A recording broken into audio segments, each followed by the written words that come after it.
La communauté chrétienne du Gabon, comme celle du monde entier, a célébré aujourd'hui la fête de l'Ascension, symbole de la montée de Jésus-Christ de Nazareth vers le ciel.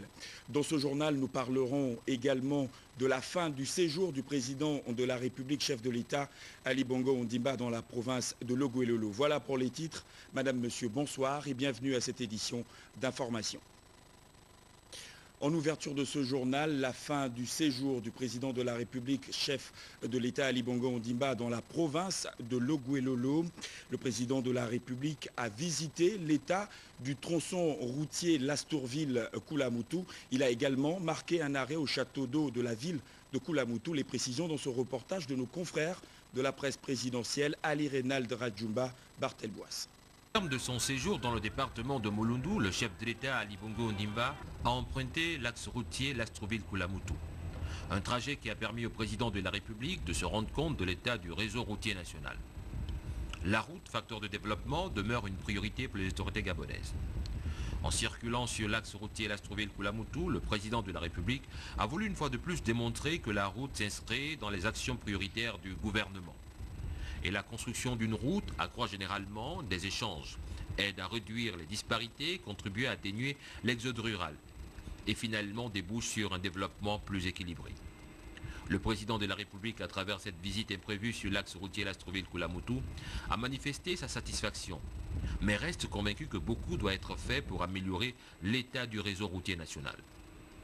Autre priorité des priorités du président de la République, l'accès à une eau potable saine et des installations de production dignes de ce nom. À Koulamoutou, le président de la République a visité le nouveau château d'eau qui couvrira les besoins de la ville pour les 30 prochaines années. Nous sommes ici sur ce réservoir de 500 m3, donc deux réservoirs de 500 m3 en hauteur sur la ville de Koulamoutou. La nouvelle station qui va être construite dans les prochains jours, qui va démarrer. Cette partie du réseau est déjà construite avec la traversée de la rivière. Et donc la station, elle va traiter 250 m3/h, va permettre de couvrir tous les besoins de la ville pour les 30 prochaines années, avec un traitement spécifique qui permet à la fois de respecter les normes environnementales, un traitement complet, donc on prend l'eau avec une station flottante sur la rivière, on traite, on décante, on filtre, on traite avec du chlore. On traite les boues, parce que vous savez, dans une station de traitement d'eau, on produit des boues, on traite ces boues et ensuite on les rejette une fois qu'elles sont traitées au milieu naturel. Donc c'est une station qui répond aux normes internationales et qui permettra d'alimenter pour les 30 prochaines années la totalité de la population de Koulamoutou. Avec la fin des travaux de fiabilisation, de la production et de la desserte en eau potable de la ville de Koulamoutou, c'est un véritable début de la lutte contre la pénurie d'eau potable que le gouvernement de la République a commencé à mettre en pratique. Pendant son séjour, le président de la République, chef de l'État Ali Bongo Ondimba, a également visité un lycée scientifique et technologique. Ce lycée qui répond au nouveau système éducatif prôné par le président de la République. Nous retrouvons nos confrères de la presse présidentielle, Ali Reynald Radjoumba, Barthelbois, Anissé Sombaboubou. Situé sur le boulevard de l'aéroport de Koulamoutou, le lycée scientifique et technologique Paul Kouya a reçu la visite du président de la République Ali Bongo Ondimba. Le lycée Paul Kouya est un établissement spécialisé dans l'enseignement des sciences avec une forte dose de technologie et s'inscrit dans le projet du président de la République, la Cité verte de l'éducation et du savoir. Accueilli par l'ensemble de l'administration et des élèves, le chef de l'État a dévoilé symboliquement la plaque inaugurale du lycée. Le proviseur de l'établissement a saisi cette opportunité pour présenter au chef de l'État les objectifs poursuivis par l'établissement. Ce 31 mai 2011 est déjà inscrit en lettres d'or dans l'histoire naissante du lycée scientifique et technologique Paul Kouya. En effet, ouvert seulement depuis 8 mois, le lycée s'enorgueillit aujourd'hui de votre auguste visite. Excellence, Monsieur le Président de la République, dans votre discours d'ouverture des États généraux d'éducation, de la recherche et de l'adéquation formation-emploi, après avoir rappelé la nécessaire implication de tous les acteurs de l'éducation, je cite, pour générer un système éducatif d'excellence, fin de citation, vous demandez aux participants à ce grand forum, je cite, de prendre en compte le projet de cité verte de l'éducation et du savoir. Conformément aux normes internationales et aux conclusions des États généraux de l'éducation au Gabon, le lycée Paul Kouya recrute en classe de seconde et offre des formations très prisées dans 3 domaines. Sciences et technologies de la gestion, sciences et technologies de laboratoire, sciences et technologies de l'ingénieur. Le lycée s'inscrit de plein pied dans votre vision d'émergence. Pour apporter sa pierre à l'émergence et contribuer à asseoir le Gabon vert, le Gabon industriel et le Gabon des services, le lycée scientifique et technologique s'est d'emblée mis aux standards internationaux, notamment européens, tout en maintenant évidemment les spécificités gabonaises.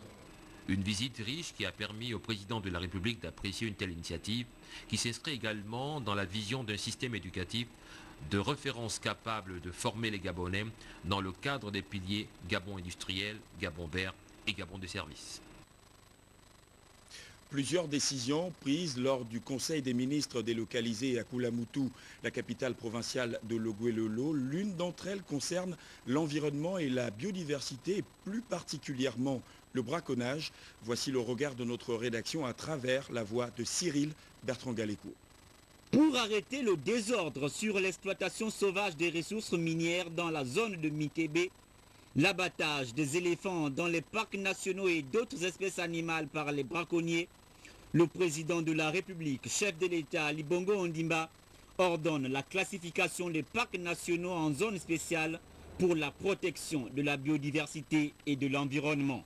Les événements récents enregistrés dans les parcs nationaux à Wonga-Wonga et à Minkébé ont fait apparaître de façon tragique le lien entre l'exploitation anarchique de nos ressources minières et aussi le braconnage. Ainsi, principalement des dizaines d'éléphants sont massacrés par des individus opérant en toute illégalité sur le territoire national, tirant profit de la désorganisation manifeste de l'exploitation aurifère artisanale au Gabon.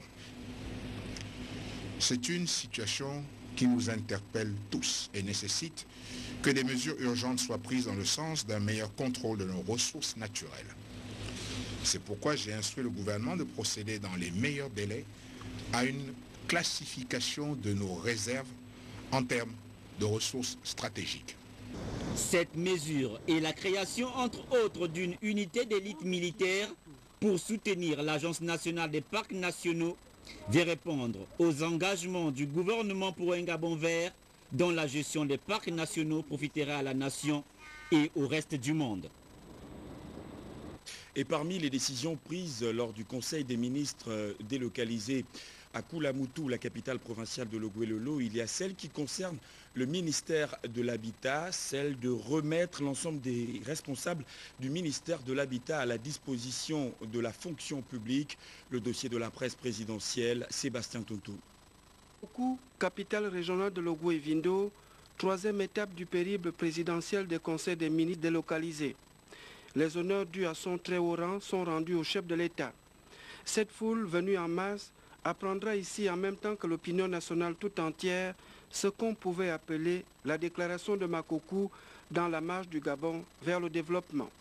Tout le monde dans ce pays a critiqué une certaine façon de faire. Tout le monde a critiqué la corruption, les détournements, le tribalisme, le népotisme. Tout le monde a critiqué, n'est-ce pas? Mais quand maintenant je vais commencer à prendre des sanctions, on va commencer à me dire oui, mais président, Yali, c'est pas grave, c'est la politique. Parce qu'au Gabon, quand on ne veut pas subir des sanctions, on dit c'est la politique. Tout devient politique. Je nomme mon parent, c'est la politique. Je détourne l'argent, c'est la politique. Voilà le mal de notre pays. C'est toujours la politique. Mais nous allons maintenant instaurer une autre politique. C'est la politique des sanctions. De la parole à l'acte, on connaît la suite. Dissolution par décret présidentiel de la Direction générale des bourses et stages et vont suivre plusieurs décisions nouvelles dans le cadre de la poursuite des réformes de l'administration gabonaise.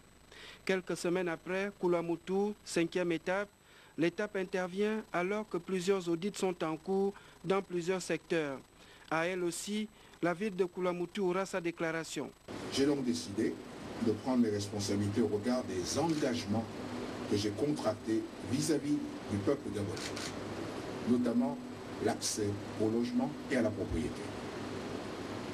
C'est ainsi que je viens de signer le décret qui remet à la disposition de la fonction publique l'ensemble des responsables du ministère de l'Habitat, de l'Urbanisme et du Cadastre, à l'exception de ceux relevant du secteur de l'écologie et du développement durable.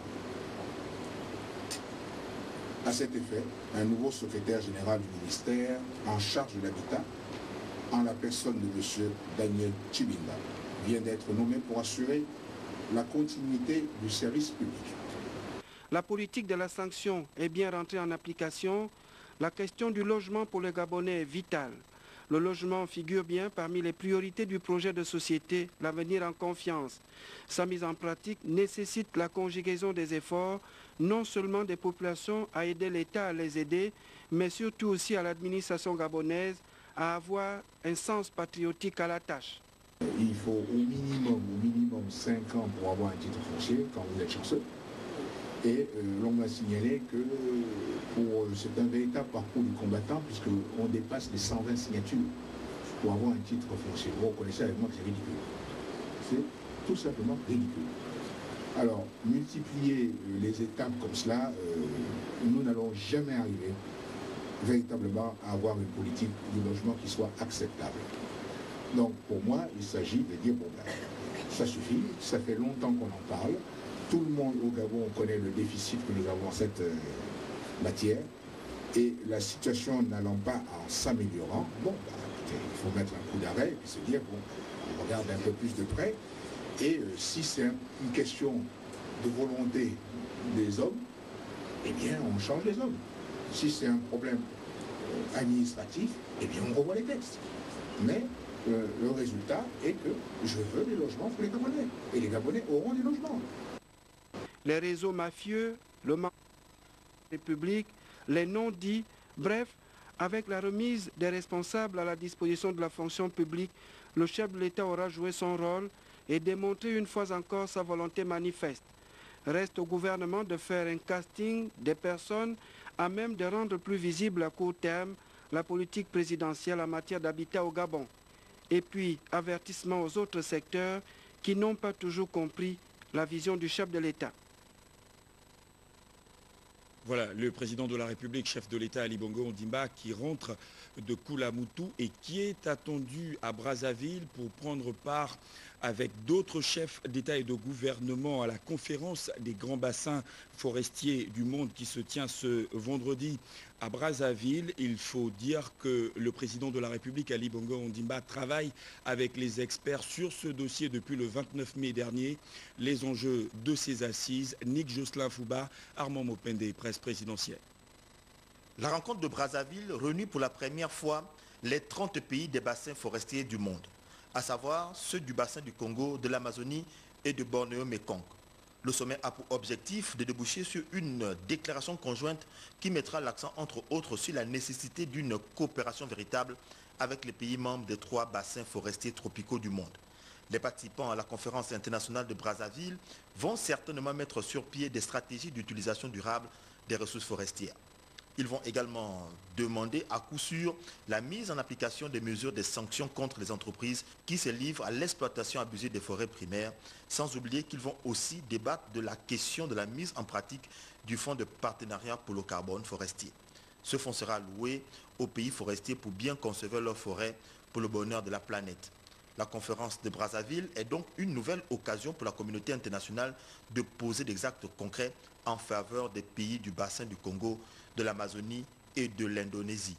Pour qu'ils puissent bénéficier des programmes de protection des forêts, en même temps, ils doivent bénéficier des dividendes au prorata des efforts dans le cadre de la protection des forêts primaires, considérées par des spécialistes comme des véritables poumons de la planète. Une vingtaine de chefs d'État et de gouvernement vont effectuer le déplacement de Brazzaville pour assister à cette rencontre de haut niveau. Le président de la République, Ali Bongo Ondimba, est attendu ici, à Brazzaville.